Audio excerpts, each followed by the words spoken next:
Are wind and solar power the answer to our energy needs? There's a lot of sun and a lot of wind. They're free, they're clean, no CO2 emissions. So what's the problem? Why do solar and wind combined provide less than 2% of the world's energy?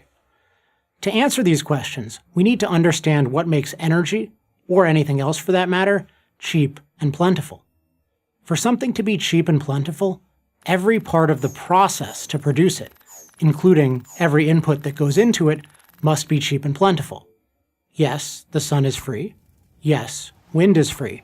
But the process of turning sunlight and wind into usable energy on a mass scale is far from free.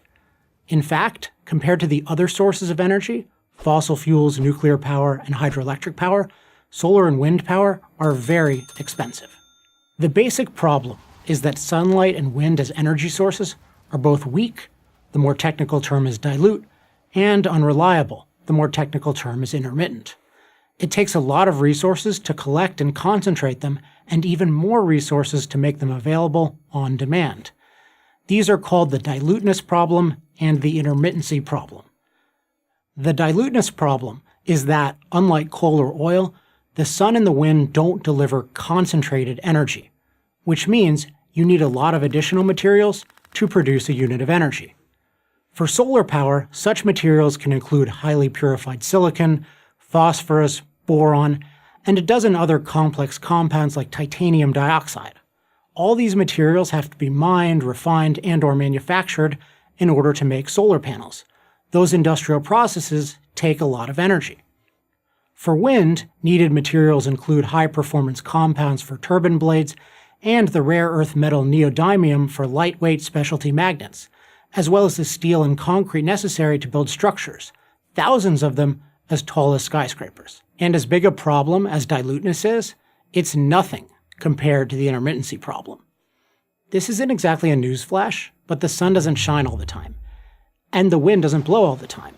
The only way for solar and wind to be truly useful would be if we could store them, so that they would be available when we needed them. You can store oil in a tank. Where do you store solar or wind energy? No such mass storage system exists. Which is why, in the entire world, there is not one real or proposed independent freestanding solar or wind power plant. All of them require backup. And guess what the go-to backup is? Fossil fuel. Here's what solar and wind electricity look like in Germany, which is the world's leader in renewables. The word erratic leaps to mind. Wind is constantly varying, sometimes disappearing completely. And solar produces little in the winter months when Germany most needs energy. Therefore, some reliable source of energy is needed to do the heavy lifting. In Germany's case, that energy is coal.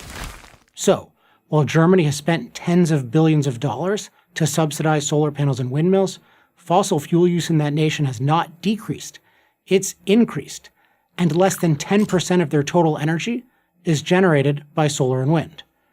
Furthermore, switching back and forth between solar and wind and coal to maintain a steady flow of energy is costly. Utility bills for the average German have gone up so dramatically that energy poverty has become a popular term to describe those who cannot pay, or who can barely pay, their electricity bills. If those bills one day go down, the reason will not be more solar and wind energy, but lower oil and coal prices. There's no free lunch, and there's no free energy. And that very much includes the highly expensive energy from the sun and the wind. I'm Alex Epstein of the Center for Industrial Progress for Prager University. To subscribe to our YouTube channel, click here. To help keep our videos free, donate here.